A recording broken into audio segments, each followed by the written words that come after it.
E a gente vai voltar a falar dessa operação da Polícia Federal. Hoje, a operação Tempo Veritatis, né? Ou Hora da Verdade, Tempo da Verdade, com o nosso comentarista Cláudio Humberto, apresentador aqui também do Jornal Gente, e que participa hoje de forma excepcional aqui no Manhã Bandeirantes. Muita honra recebê-lo, Cláudio Humberto. E eu começo perguntando para você o seguinte: nós entrevistamos hoje aqui o ex-ministro do Supremo Tribunal Federal, Marco Aurélio de Mello, e ele dizia que são tempos estranhos e atos extravagantes. Você concorda com isso, Cláudio Humberto? Bom dia. Olá, muito bom dia, Marco Antônio Sabino, Vitor Lupato. Para Bom mim é uma honra dia. estar participando deste programa. De fato, fico muito honrado com isso. Ainda mais um meu mestre, Marco Antônio Sabino, que Que é um dos isso. jornalistas Você é meu mestre. mais admirados do país, e o Vitor Lupato, meu Deus, é um monstro do jornalismo. Mas olha, eu concordo sim, né? Há muita extravagância nisso tudo. É tudo muito grave.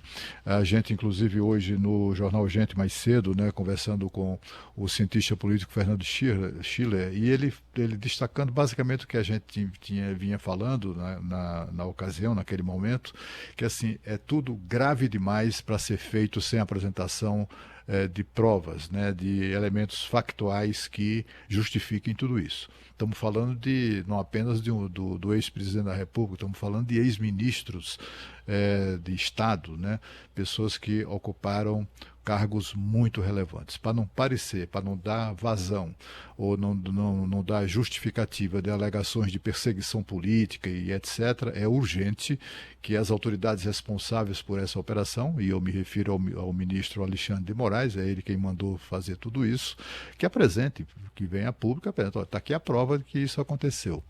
O que consta até agora, e já foi divulgado amplamente, etc., é que essa operação se baseia na delação premiada do coronel Cid, que foi chefe da ajudância de ordens do ex-presidente Jair Bolsonaro. O próprio Supremo Tribunal Federal, Marco Antônio Sabino, me corrija se eu estou errado, não faz muito tempo, tomou uma decisão desqualificando delação premiada como suficiente para qualquer iniciativa mais grave em relação a investigados, etc. e tal. Eu não sei se isso não é válido quando se trata de Bolsonaro, sua turma, ou não é válido, de repente, para o tipo de crime que é alegado contra eles, né? Mas é tudo muito estranho. Muita gente continua ali, assim, como o Fernando Schiller, por exemplo, chamou a atenção. Ele disse assim: é tudo muito grave.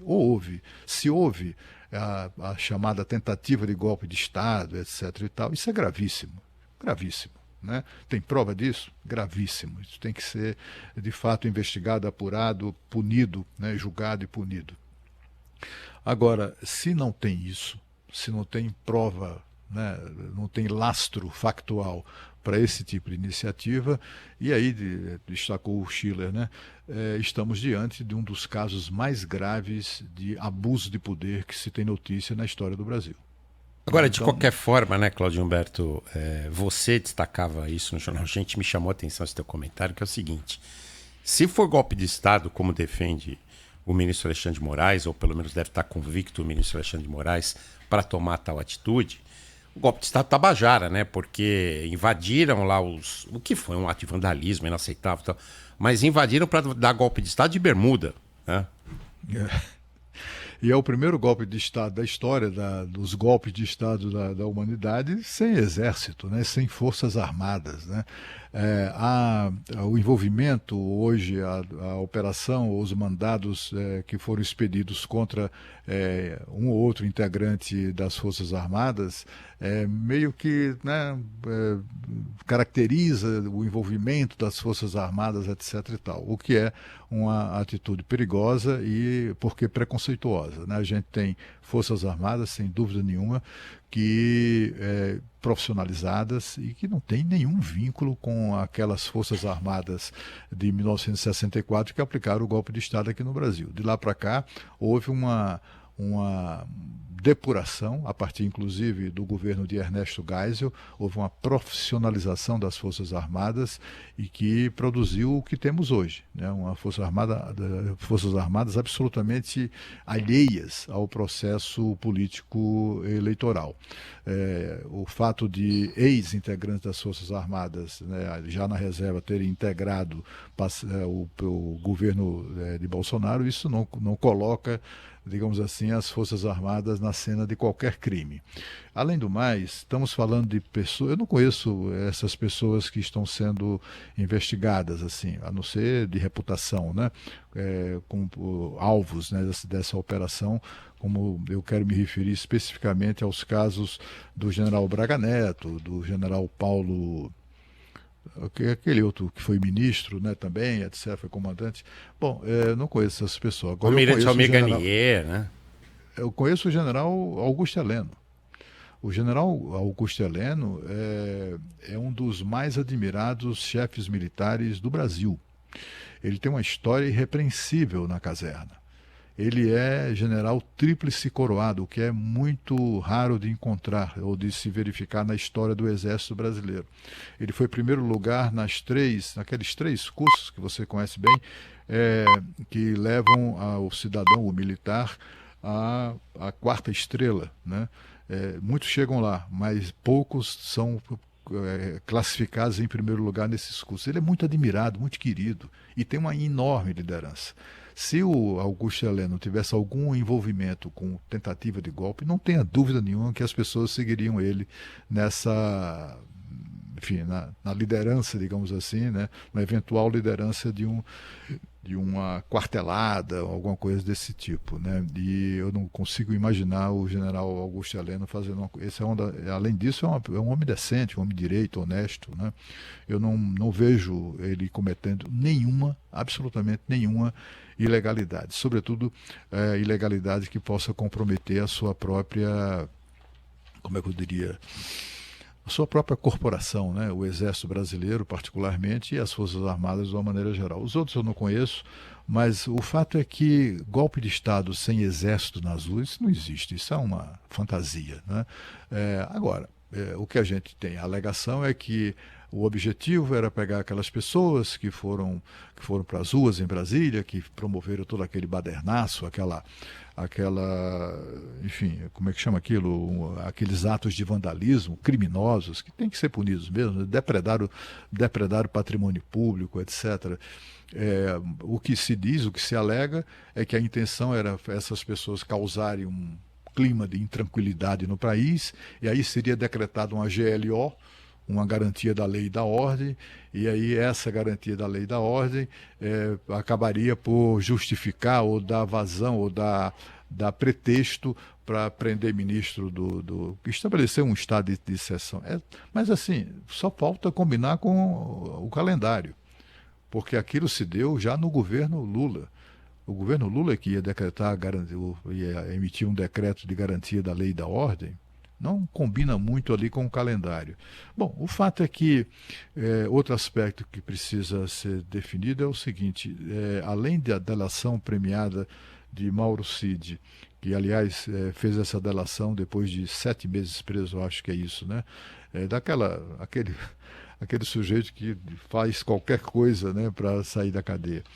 Pode ser que isso tenha se estabelecido, nesse caso também não se sabe, né? Isso é algo que terá que ser avaliado no futuro. Agora, assim, além da delação, tem prova, tem elemento factual concreto. Eu acho que aquela metade do país que votou no Bolsonaro tem o direito de saber disso. E não só, né? Todos os brasileiros temos o direito de saber se há provas de que essas alegações fazem algum sentido. Cláudio, até baseado nisso, né, de que se realmente houve uma tentativa de golpe é um caso muito grave, mas se isso não aconteceu é um grande exemplo de abuso de poder por parte do Supremo. O ex-ministro Marco Aurélio Mello falou aqui que, para ele, agora, depois dessa operação principalmente, seria um momento para que o STF pudesse tirar o pé do acelerador, observar um pouco melhor o cenário para tomar decisões mais acertadas, com certeza absoluta. Há alguma possibilidade do pé sair do acelerador por parte do Supremo nesse momento? Acho muito difícil, acho muito difícil. Não que alguns ministros do Supremo não queiram isso. Eu acho até que, eu não sei se maioria, mas uma boa parte dos ministros desejam uma situação como essa. A gente viu essa semana, por exemplo, o ministro presidente do Supremo, Luiz Roberto Barroso, que tem muitas afinidades ideológicas com o atual governo, né? Ele votar contra o Alexandre de Moraes no julgamento dessas pessoas que supostamente terão tentado aplicar um golpe de Estado no Brasil e etc. Né? Aquilo ali chamou atenção uma divergência que pode representar ou significar o começo ali de uma mudança de atitude. Eu não acredito muito nisso não, pelo menos no curto prazo, né? Nem sequer se pode dar muito crédito àquela constatação que muitos juristas, que incomoda muita gente, muitos juristas, ministros, inclusive, de tribunais superiores com quem eu converso, eles ficam muito incomodados com o fato de que também nesse caso específico da operação, né, que parece que um dos relatos feitos pelo Mauro Cid é que esse suposto golpe passaria pela prisão do ministro Alexandre de Moraes. Isso coloca o ministro Alexandre de Moraes como vítima, né? Como suposta vítima nessa suposta armação, etc. e tal. Bom, isso é que incomoda os magistrados de uma maneira geral e os juristas aqui em Brasília com quem eu converso. É o fato de o ministro Moraes ser vítima, ser delegado de polícia, ser promotor de acusação e ser quem julga, e para condenar sempre, né? Os documentos os mandados, né, emitidos pelo ministro contra essas pessoas são verdadeiros libelos acusatórios. É um pré-julgamento que também é preocupante. É tudo muito estranho. É por isso que o ministro Marco Aurélio usa essa expressão frequentemente, né, que nós vivemos tempos muito estranhos. Me parece faltar ali uma voz da ponderação.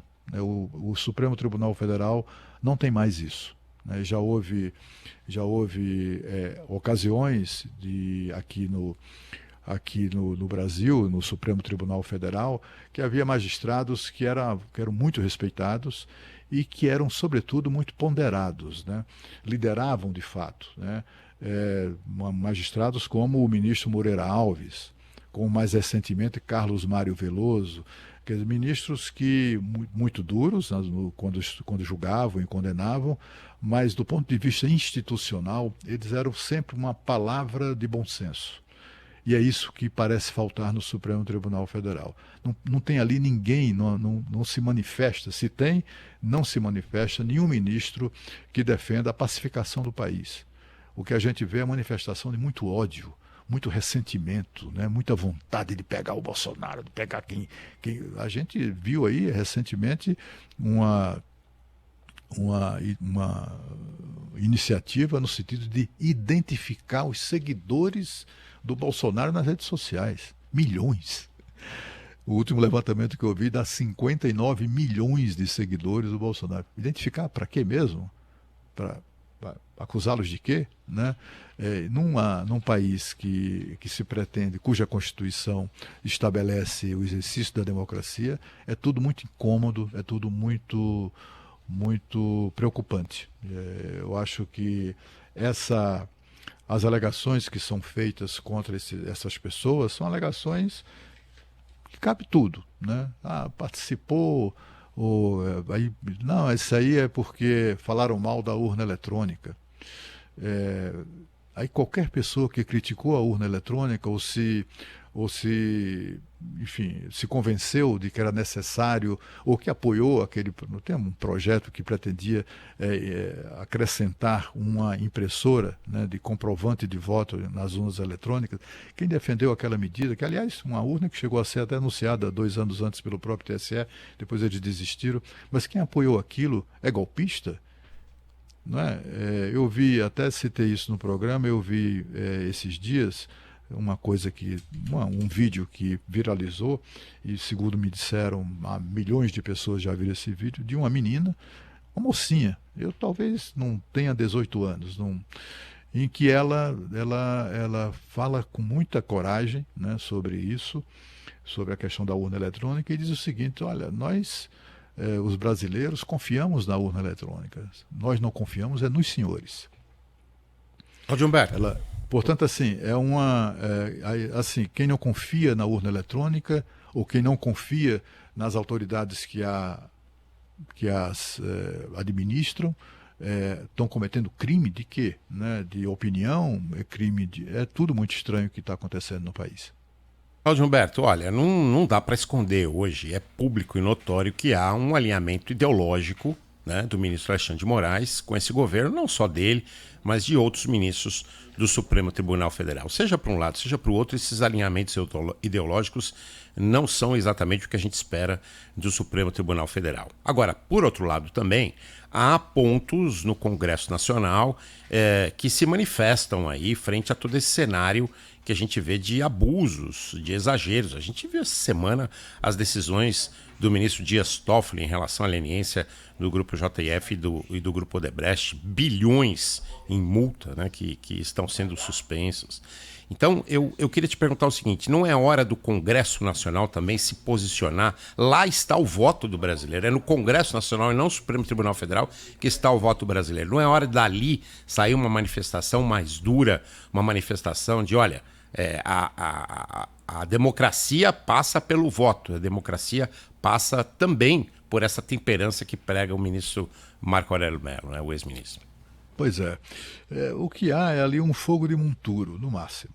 Não há uma ação efetiva, não se espere do presidente do Senado, o senador Rodrigo Pacheco, nenhuma declaração peremptória em defesa das instituições ou do Estado Democrático de Direitos, de respeito à lei e à Constituição, porque ele não faz isso, embora seja o seu dever. O máximo que ele pode fazer foi o que fez segunda-feira passada, no discurso de reabertura dos trabalhos do Legislativo, quando ele elencou algumas medidas que pretende adotar, alguns projetos que colocará em votação, exatamente para com um sinal de cartão amarelo para o Supremo Tribunal Federal. É o caso do projeto da sua própria autoria, que restabelece ou recriminaliza a posse e o porte de drogas aqui no nosso Brasil. Numa dessas decisões translocadas, ministros do Supremo Tribunal Federal se encaminhavam para a descriminalização do uso e porte de drogas, o que é proibido por lei. E o Supremo resolveu virar legislador e mexeu nessa lei, e isso provocou uma reação do Congresso por seu presidente, que apresentou ele próprio um projeto que já está em vias de ser votado. Ele ficará nessa coisa periférica de sempre será assim, ele não de apresentar um ou outro projeto, tomar uma ou outra atitude para reverter decisões absurdas do Supremo, mas não chegará ao ponto de enfrentar o Supremo, por exemplo, num momento como esse. Acho que esse caso caberia, por exemplo, essa temperança, por exemplo, um apelo à temperança, ou iniciativas no sentido de estabelecer a concórdia, poderia ser liderada, por exemplo, pelo decano, o ministro Gilmar Mendes, mas ele não parece disposto a isso. Na semana passada nós o entrevistamos aqui no Jornal Gente, da Rádio Bandeirantes, da TV Band News, e ele não está minimamente interessado nisso. Pelo contrário, ele tem muita raiva também, né? E não deveria, assim, há uma raiva que ele certamente sentiu na época do PT, quando ele tomava decisões que desagradavam o PT. O ministro Gilmar Mendes, eu me lembro, era covardemente agredido nas ruas, agredido com insultos, até em Lisboa, né, em Portugal, onde ele tem casa também, ele era insultado pelos petistas nas ruas, etc. Não parece ter ficado ali nenhuma grande mágoa, mas com relação a bolsonaristas, que também fizeram o mesmo, né, agiram de forma covarde em relação a alguns ministros da Suprema Corte, há um desejo de vingança que me parece incompatível com aquela temperança de que fala o ministro Marco Aurélio, e incompatível, sobretudo, com o processo democrático, né? A gente espera do ministro ou dos ministros, né, sobretudo aqueles mais experientes do Supremo Tribunal Federal, que façam como fizeram aqueles que eu já citei, faziam aqueles que eu já citei aqui, tantos outros líderes de fato, né, do Supremo Tribunal Federal, que quando um colega ia fazer uma bobagem ou estava prestes a tomar uma atitude que não fosse a mais correta, ele chamava o colega. Você está maluco? Você não pensa E dava uma bronca no colega e o cara obedecia, seguia a orientação do colega mais experiente, mais ponderado, etc. E tal. Isso não existe mais no Supremo Tribunal Federal, infelizmente.